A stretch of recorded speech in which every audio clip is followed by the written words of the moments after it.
بسم الله الرحمن الرحيم، والصلاة والسلام على أشرف المرسلين سيدنا محمد النبي الهادي الأمين.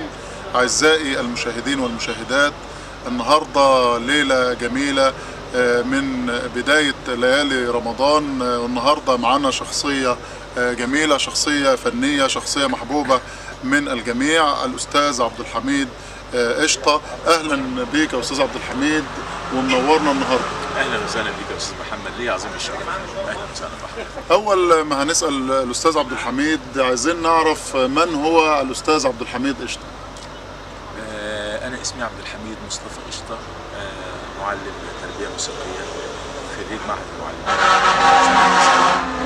وعملت في مجال التعليم فتره طويله جدا، ولكن تميزت الحمد لله في النشاط الفني الموسيقي، وبدات في برنامج رعايه المواهب وتبنيها منذ بدء العمل الى الان. الحمد لله عندي اكاديميه خاصه، اكاديميه فيولا، يعني بدرب فيها المتميزين والموهوبين في الغناء، وبشتغل معاهم بنبذل مجهود، ومعايا عينات كويسه جدا شغاله معايا دلوقتي في الحفلات التعليميه وفي المؤسسات الحكوميه في كل مكان شغال.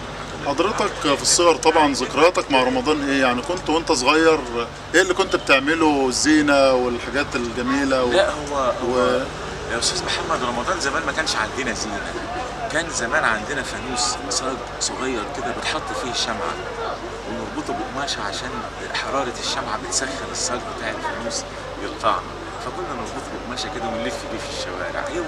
هو ده رمضان عندنا. يعني ده كان استقبال رمضان وانت صغير طبعا مع اصدقائك واللعب. أيوة في الحاره واللعب بالليل بعد صلاه التراويح، وطبعا المسحرات، يعني اكيد لحضرتك ذكريات معاه. لا، ده المسحرات ده ما كناش ننام غير لما نقعد نلف مع المسحرات بالفوانيس لحد ما يخلص، لغايه ما يخلص. وطبعا بيردد اغاني جميله. فاكرها الاغاني دي؟ يعني هل تتذكر منها شيء؟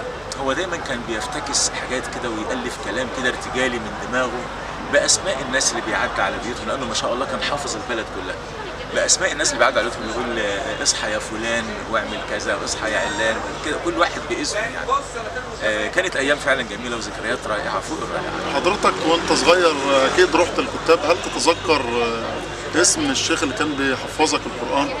الشيخ ابراهيم ابو علام رحمه الله، ده اللي كان بيحفظني القرآن وانا صغير. الشيخ ابراهيم بعد انتهاء مرحلة الصغر ودخلت المدرسة الابتدائية. أيوة. المدرسة الابتدائية كان اسمها ايه؟ أنا مدرستي مدرسة مؤسسة